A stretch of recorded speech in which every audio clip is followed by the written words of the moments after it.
Signes étrangers du cancer du côlon à ne pas ignorer. Le cancer du côlon est souvent appelé le tueur silencieux, car aucun symptôme n'apparaît avant que la tumeur ne devienne suffisamment importante pour causer des problèmes. Plus de 100 000 nouveaux cas de cancer du côlon sont signalés chaque année aux États-Unis. Il s'agit du troisième cancer le plus fréquent chez les hommes et les femmes, et il est responsable de près de 50 000 décès chaque année. Le cancer du côlon est une maladie dans laquelle les cellules du gros intestin deviennent anormales et se multiplient de manière incontrôlée. Bien qu'il soit impossible de savoir avec certitude si un cancer du côlon va se développer, certains symptômes précoces peuvent indiquer un problème. Certains des signes mentionnés dans cette vidéo peuvent être subtils, tandis que d'autres peuvent être plus évidents. Avant de poursuivre, veuillez noter que tout ce qui est mentionné dans cette vidéo est impartial, vérifié et revu par des professionnels de la santé qualifiés. Cela étant dit, parlons maintenant des 9 signes précurseurs du cancer du côlon. Numéro 1. Changement dans les habitudes intestinales. L'âge moyen auquel vous êtes le plus susceptible de contracter un cancer du côlon est de 60 ans. La moitié des personnes diagnostiquées avec un cancer du côlon ont plus de 65 ans, mais des personnes plus jeunes peuvent également en être atteintes. Les habitudes intestinales sont souvent le premier signe du cancer du côlon. Un côlon sain va généralement à la selle tous les jours ou tous les 2 jours. Les selles doivent être molles, brunes, faciles à évacuer et ne pas contenir de sang. Si vous remarquez des changements dans la fréquence de vos passages aux toilettes ou si vos selles deviennent dures et difficiles à évacuer, il peut s'agir d'un problème à surveiller. Numéro 2. La diarrhée. La diarrhée ou les selles molles sont un problème courant chez les personnes atteintes d'un cancer du côlon. Le terme diarrhée désigne techniquement l'émission d'au moins 3 selles non formées au cours d'une période de 24 heures. La diarrhée est un symptôme qui peut également être causé par d'autres affections, notamment le syndrome du côlon irritable, l'intolérance au lactose et les maladies inflammatoires de l'intestin. L'Institut national du cancer signale que certaines personnes peuvent souffrir de diarrhée parce que leur côlon est infecté par des bactéries ou des parasites. Troisièmement, constipation. Ce n'est un secret pour personne que le côlon est responsable de l'élimination des déchets. Il est également responsable de l'absorption de l'eau et des nutriments contenus dans les aliments que nous mangeons. Cela peut conduire à une situation où le côlon est obstrué et incapable de fonctionner correctement. Il en résulte une constipation qui peut être très inconfortable et gênante. La constipation peut ne pas sembler être un problème à première vue, mais elle peut être un signe précoce de cancer du côlon. En fait, selon une étude, plus de 80% des patients chez qui on a diagnostiqué un cancer du côlon avaient souffert de constipation avant le diagnostic. La constipation peut être causée par diverses choses, notamment les effets secondaires des médicaments et le manque d'activité physique. Il est parfois difficile de faire la différence entre une constipation normale et une maladie plus grave comme le cancer du côlon. Si vous souffrez de constipation pendant plus de 3 jours, parlez-en à votre médecin, surtout si vous présentez d'autres symptômes tels que des selles sanguinolentes et des douleurs abdominales. Vous avez aimé notre vidéo jusqu'à présent? Avant de passer aux symptômes suivants, n'oubliez pas d'appuyer sur le bouton « J'aime » et de vous abonner à notre chaîne pour ne jamais manquer nos nouvelles vidéos informatives. Numéro 4. Sang dans les selles.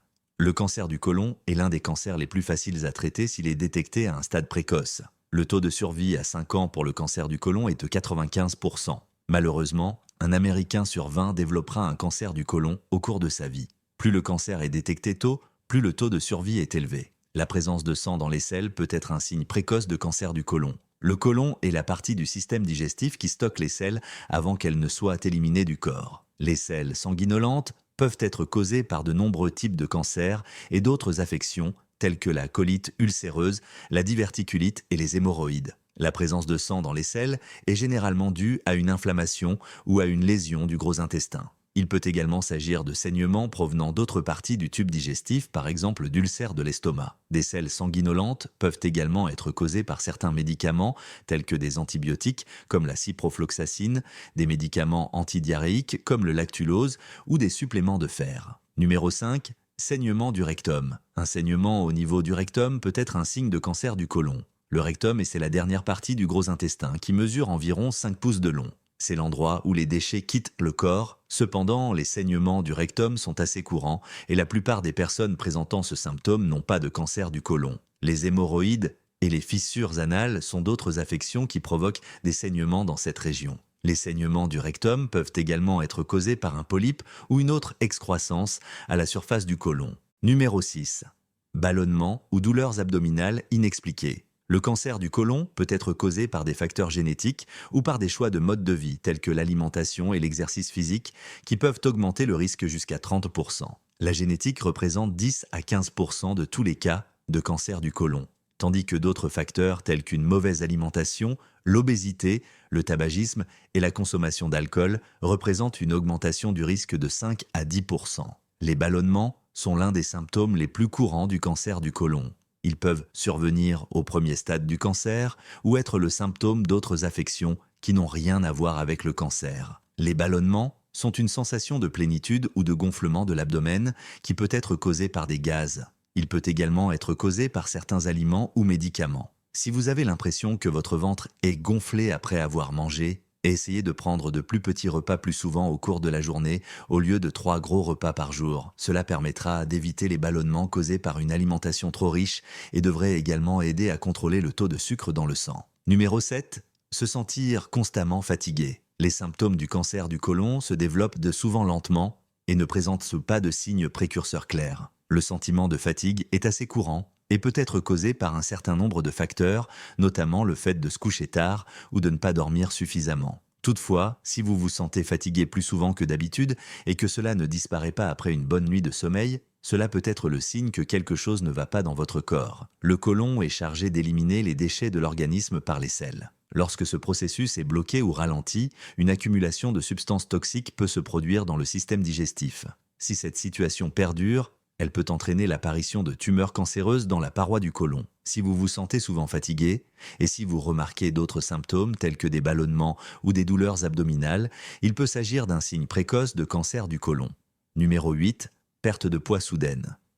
Les symptômes du cancer du côlon varient en fonction de la localisation de la tumeur et de son degré d'avancement. Une perte de poids soudaine peut être un signe précoce du cancer du côlon, ainsi que d'autres maladies gastro-intestinales, mais elle peut également survenir pour d'autres raisons. Notamment, si vous êtes une personne âgée et que vous avez surmonté une maladie, il est tout à fait normal que vous ayez perdu quelques kilos en trop. Si vous avez perdu plus de 10 ou 15 kilos sur plusieurs mois, cela peut être un signe de cancer du côlon. Numéro 9. Se sentir toujours rassasié. Une alimentation saine peut contribuer à réduire le risque de développer un cancer du côlon.